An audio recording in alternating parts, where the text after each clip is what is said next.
My name is Arun Kumar and I am the driver. Welcome to Driven Diary episode 30.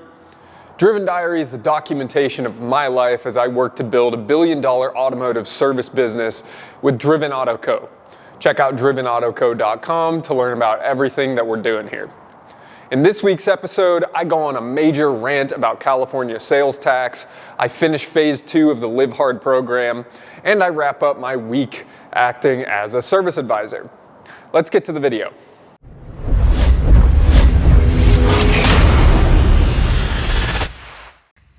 Monday afternoon, got a busy day going at the shop here. I've had calls in the morning, plenty of work going on here, and keeping the guys busy, which is great. And I'm doing something completely new that I would like to show you guys. We're ordering Tesla parts. That's right. We need a brake caliper for a Model X that actually has a leaking brake caliper. So weird, 36,000 miles and it's leaking, but hey, that happens and we're gonna need to get that replaced. So I'm ordering parts and gonna help out this customer. All right, you're about to see a few quick clips from some cars that we worked on this week. This first one that you're about to see is the same orange Subaru Crosstrek you've seen come through our shop a bunch of times. He was back on this visit to have us reattach the rear bumper fascia that goes above his metal rear bumper with the tow hitch on it that he's kind of bent and broken and torn out of place a bunch of times towing a very heavy trailer. But because of all that damage that he's caused in the past, we had to get creative with how to secure that fascia back on. You'll see that we use those quick release bumper little eyelet things that you see on front bumpers usually. And I think it turned out really well. What do you guys think? Was that a creative solution?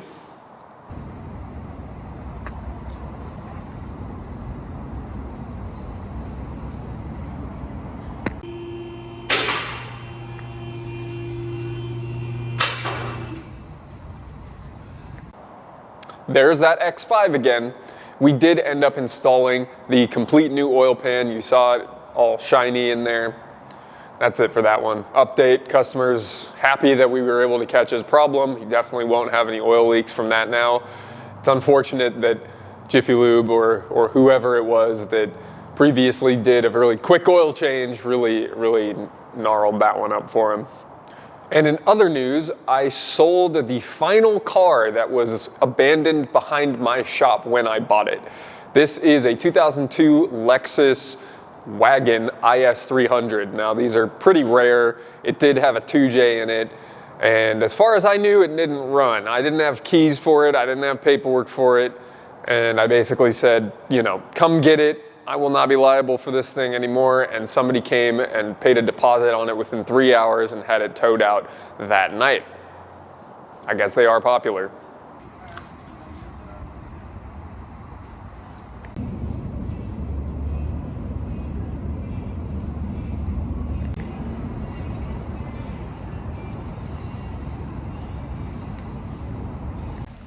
Tuesday morning, and my good buddy AV dropped off his Maserati for some work with us, and it's nice to catch up with somebody back in the PPF wrap industry that I used to work in and just see how everything's going there. And I got to tell him about the couple of stories I had of him just completely undercutting us on price in the past and making me feel like I wasn't competitive in that market at all, and why I'm glad I'm moved over to this one, because he is very good. He's super efficient, high quality work. So he can do it at a really good price because he's so efficient. So it's pretty cool. Current situation, we got 8 cars in the shop.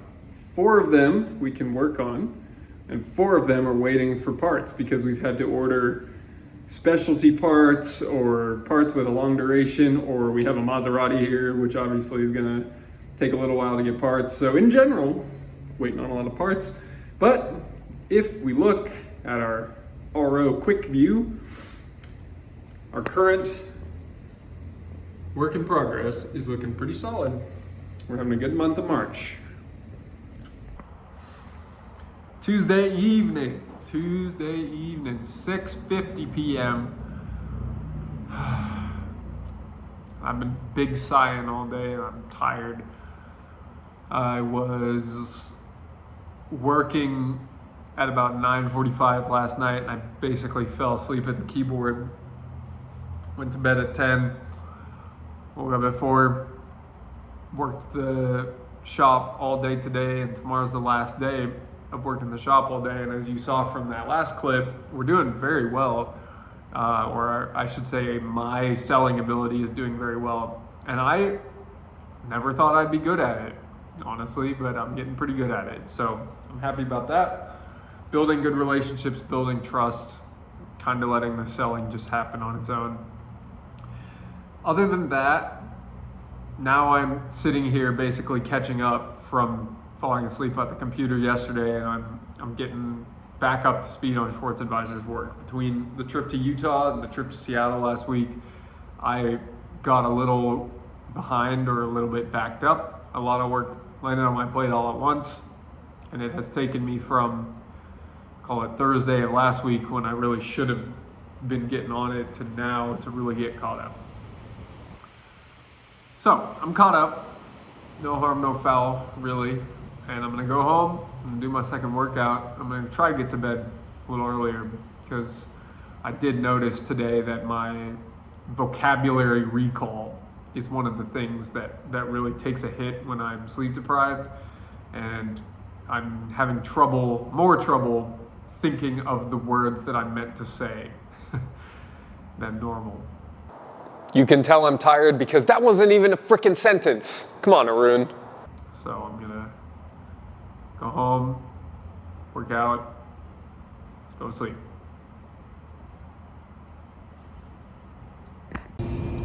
One Toyota, 2 Toyota, 3 Toyota, 4 Toyota.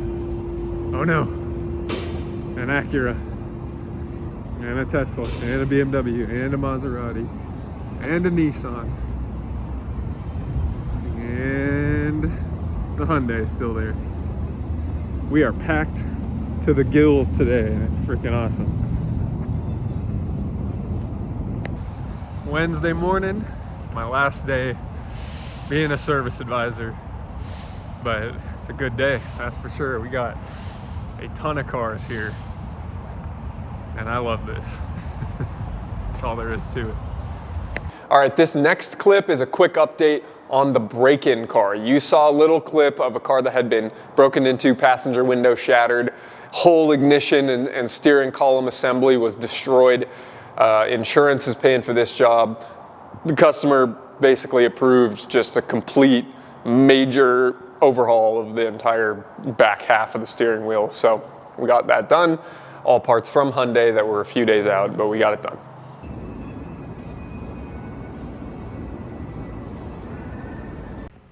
Thursday morning, John is back today managing the shop, so I'm back in my office doing more business owner stuff. And first I'll just say it was a lot of fun getting back into a service advisor role. You could see the joy in my face the last few days.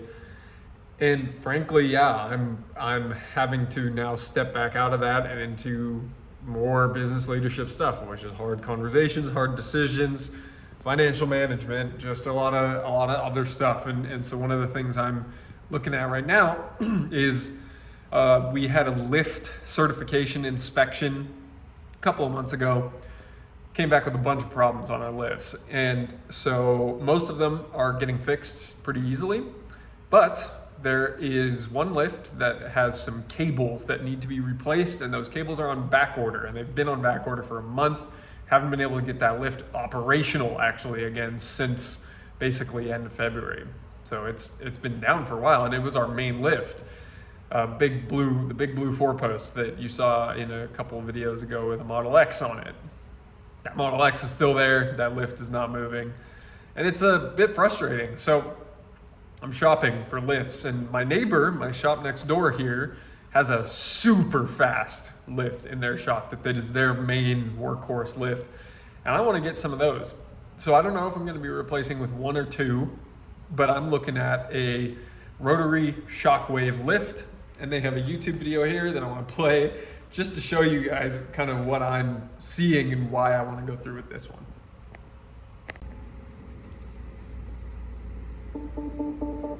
I like that it says time is money. We chose the rotary shockwave because of its ability to adapt to most any type of vehicle and get them up in the air. All right. So that we can. My thoughts were with a group employing well over 900 technicians, if I take that net savings, times that by our current effective labor rate, that equals a lot of profits and increases our fixed absorption for them storage improvement. All right, now as you just saw in that video, the lift that rotary shockwave offers just straight up goes up faster than the other lifts. And we have some particularly slow lifts in this shop, and I'm not necessarily replacing those, but I'm trying to give us better options around the shop. That blue 4-post really does get used a lot, and with it being down right now, it is hindering us. It's okay because I only have 2 techs working at the shop right now, but still, that lift really should be the workhorse. And I'm okay with a 2-post being our workhorse, but I would like it to be one of those really fast lifts that can help us be really productive on our main lift. Friday afternoon, and I'm starting to see a proper example of stupid government situations, and it's one of those things that I just do not want to tolerate. And it's over $163. This is not a big deal. When I set up my seller's permit account with the state of California, my sales tax collection and remittance account, I put in my projected gross receipts and projected tax payments, and I was told very subtly that I am on a prepayment plan, meaning that even though my tax filings are due every quarter for sales tax, that I have to pay every month. So even though I'm not reporting my taxes on a monthly basis, I have to pay monthly. And if I get it wrong, then I have to pay an interest penalty for the amount that I underpaid taxes on a monthly basis for my quarterly tax return. Now, I did not know, because I did not read the fine print close enough, that I was supposed to be prepaying my sales taxes every month. So in October and November of 2023, I technically underpaid my sales tax for the prepayment periods for those 2 months. And the state levied me a penalty of $163.21. And I became aware of this penalty when I was notified with multiple letters, text messages, and phone calls automated stating that I had been assessed a penalty. I became aware of this in February.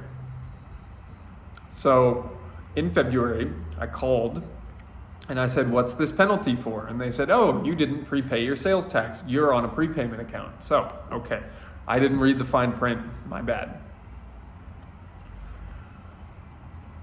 So I didn't read the fine print, got hit with this penalty, and then they said, "But you can request relief for a penalty. And this is a very common thing that you can explain, that you didn't know you were on prepayment, you're a new business, and you will get relief." Okay. So like the next day, I went out and mailed the form. And I believe it was around the middle of February that I mailed in the form. Today is March 22nd. I mailed the form within the state to Sacramento and sent in my relief for penalty requests. And then over the last month, about twice a week, I will get either a letter or a text message or a phone call, not at the same time, just randomly, saying we've placed important information in your account, please review your account. But I don't see any new information in my account. So today I got sick of getting these notifications and then going and checking my account, seeing that the penalty is still active, still on my balance, and I'm trying to check for new correspondence or anything like that, and I'm not getting any. So I called today and said, hey, what's going on with this? I'm checking in on the status of my penalty relief request. And they said, oh, it's pending. But you should pay your balance because otherwise we may auto levy your bank account. And your bank will probably charge you fees if we auto levy your account. So you should probably pay the balance of your penalty, and then when we give you relief, you'll get a credit on your account. Now think about if this were a private business and they said, oh, yeah, we're gonna process you a refund after reviewing your request for 2 months, but in the meantime, we're gonna need you to pay more, and then we'll give you that refund later. You'd say, fuck off. You wouldn't pay that. But this is the government, and they can get their hands directly into your bank account and pull money out. That don't seem fair. That doesn't seem right at all. They have unlimited power and no competence.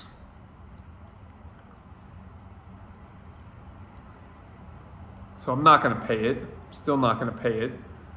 And yes, I admit, like, I was at fault. I didn't read the print, the small print that said you're on prepayment. So I didn't know, got hit with the penalty. But when the expectation is set that I'm going to get a relief because it happens so often to so many people, you'd think the government would say, actually, we need to make a change because we're getting a lot of really dissatisfied customers. But they don't bother. They're just like, no, actually, you're gonna give us interest-free loans and then pay credit card processing fees, and then we're gonna give you your money back whenever the fuck we get around to it. So that's it. That's it for Friday. Sunday morning, 6:50 a.m. And last night I did something that I haven't done in a very long time, and that is I went to bed at 6 p.m. and I woke up at 6 a.m. And yeah, I slept about 11 and a half of those hours in between. And you've heard me talking a couple times over the last 30 days about the fact that I was doing the phase 2 part of the Live Hard program, and it hurt. It wiped me out, to be honest. That was surprising, and I know why. It's because I actually did it the right way, and I've done parts of the Live Hard program, in perpetuity without any time limit for a long time, but one of the big exceptions to the rules that I kept making for myself was the gap between the workouts. So you're supposed to do 2 45-minute workouts a day. I was doing them back to back or within an hour of each other, usually both in the mornings. And I instead opted to do it properly for this phase 2 round, which meant that I was working out once in the morning and once in the evenings. And so I was getting a lot of work done in the mornings. I was leaving work earlier most days and getting to work out not too late into the night, but there were times I was working out after midnight. There were times that I was having to really squeeze it in a workout. And, walking in Utah in 20 plus degree weather, and that's the kind of stuff that really did sharpen the edge over the last 30 days. And I do feel better for it. My metabolism's in really good shape. I'm eating a lot, which is helping muscle growth, strength. But you do need to rest sometimes. And so I did take a very big rest day yesterday. I didn't work out at all yesterday. Slept for 12 hours, and I'm back at it today. So it's Sunday. I'll be putting out the episode for Driven Diary today. I have a whole bunch of other work to do, and I'm gonna get after it. I'm definitely feeling very refreshed and sort of ready to tackle life again. That's it for Sunday morning. That's it for Driven Diary episode 30. Thank you so much for watching, and since you've watched all the way to the end, I would really appreciate it if you subscribed so that you can keep up with next week's video. Also, please leave a like. It helps with our algorithm placement on the recommended videos. We have been getting more views lately, which I'm really happy about. We're getting, over 70 views a video, which is fantastic. And lastly, if you do have any feedback or questions or comments about this week's video, please leave a comment below. That's all we got, and until next week, stay driven.